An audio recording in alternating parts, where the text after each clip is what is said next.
Hi everyone, today we're going to be doing this small tall plant. Now this is from World of Flowers by Johanna Basford. We're going to be, it's part of a page with lots of different shelves on which we have been working on before.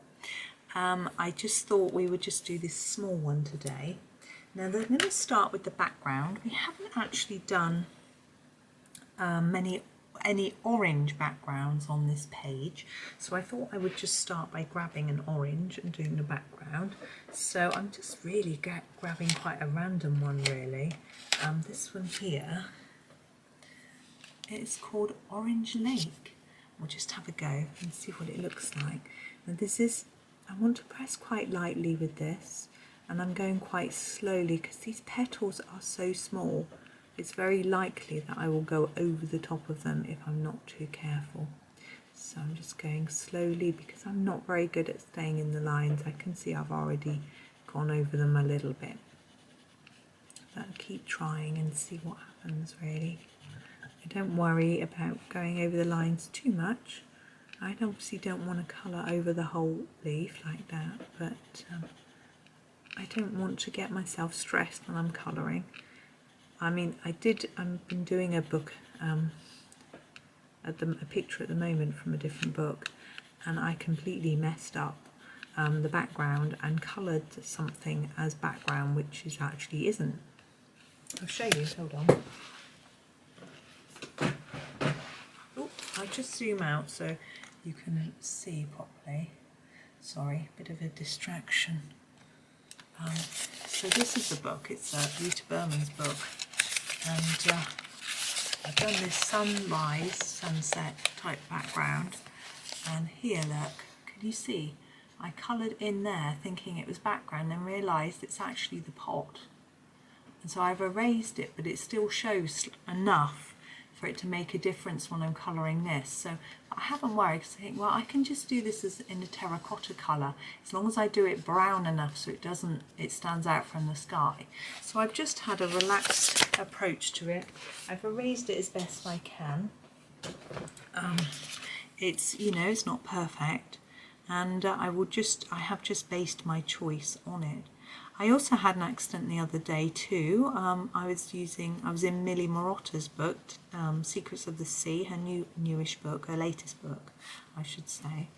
And I was using some Zest-It blending fluid to colour a sea background. And I turned over the page to see if it was transferring through, because I've never used Zest-It with Bambino jumbo crayons before.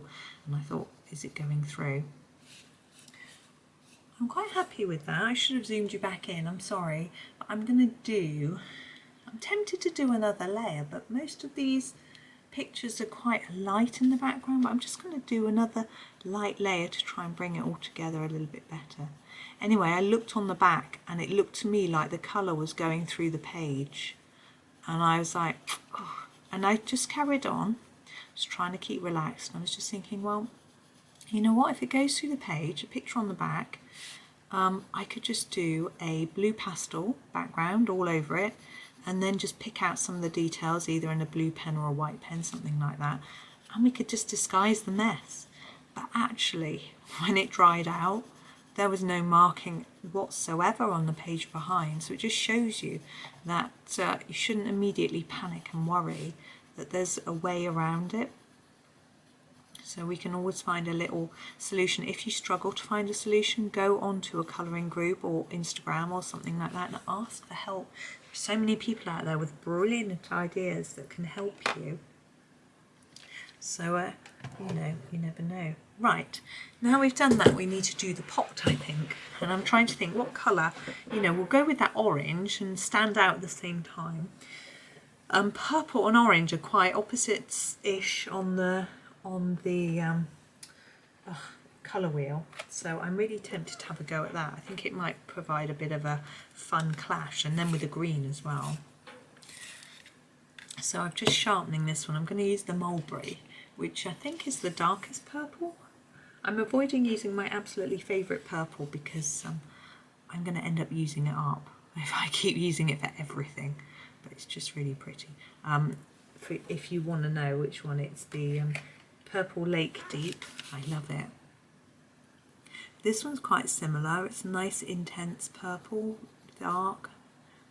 I haven't got a colour this dark in any of my other sets, I don't think. Not the same as this anyway. Because that was one of the reasons I wanted some castle arts actually, was because I saw someone's picture and they had the most gorgeous purple. And I said to them, what's that purple? And they were like, it's is it amethyst? Can't remember. It was a castle arts pencil anyway. And I was like, oh, I want those. And I've been so lucky because I haven't actually bought any. I've been gifted 3 different sets of castle arts and I do really like them.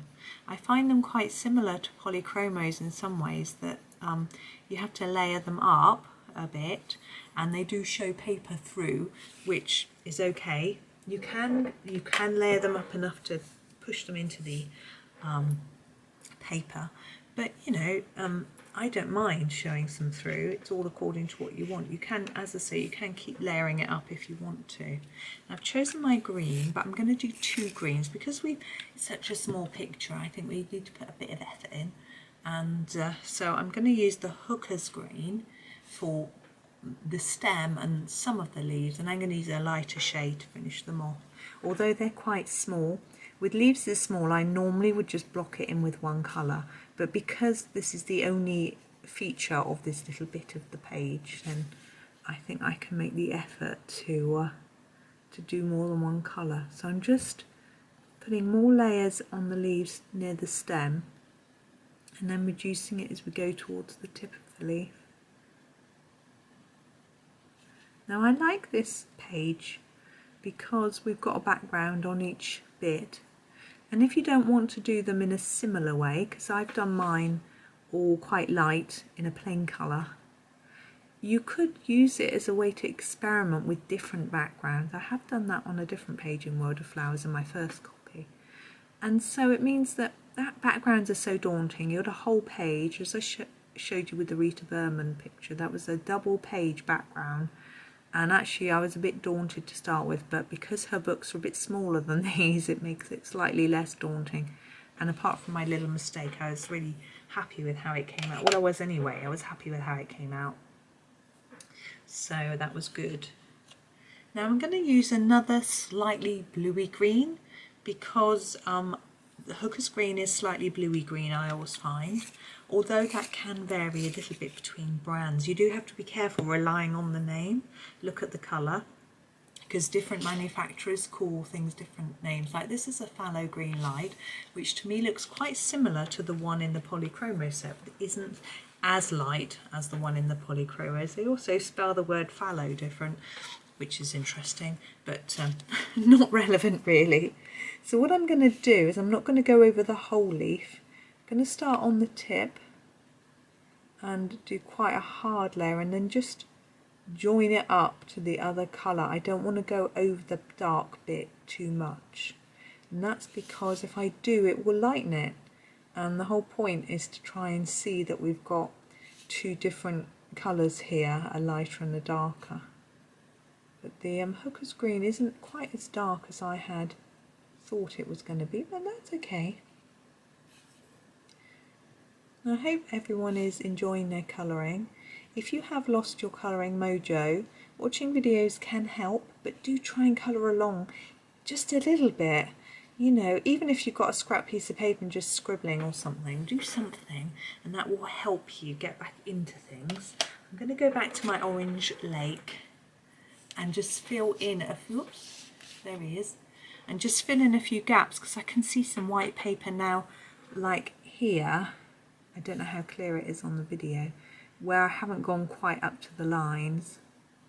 That's where it can be quite useful doing your background last, but you know, we didn't, so we're just going to go back in and tidy it up a little bit. And another tip, if you've lost your mojo, is to just do one little bit a day. Force yourself.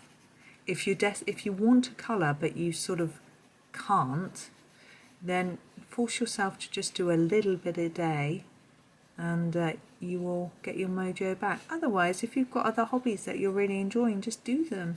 Enjoy them. Don't worry about the fact that it will come back. You know, It's I found you know, when I get a new book, new pencils, join a new group, something like that, that all helps me feel better. Right, I'm going to leave it there. If I fiddle anymore, I'm going to make the orange too dark, and then that one will stand out and all the others won't look, will look a bit odd.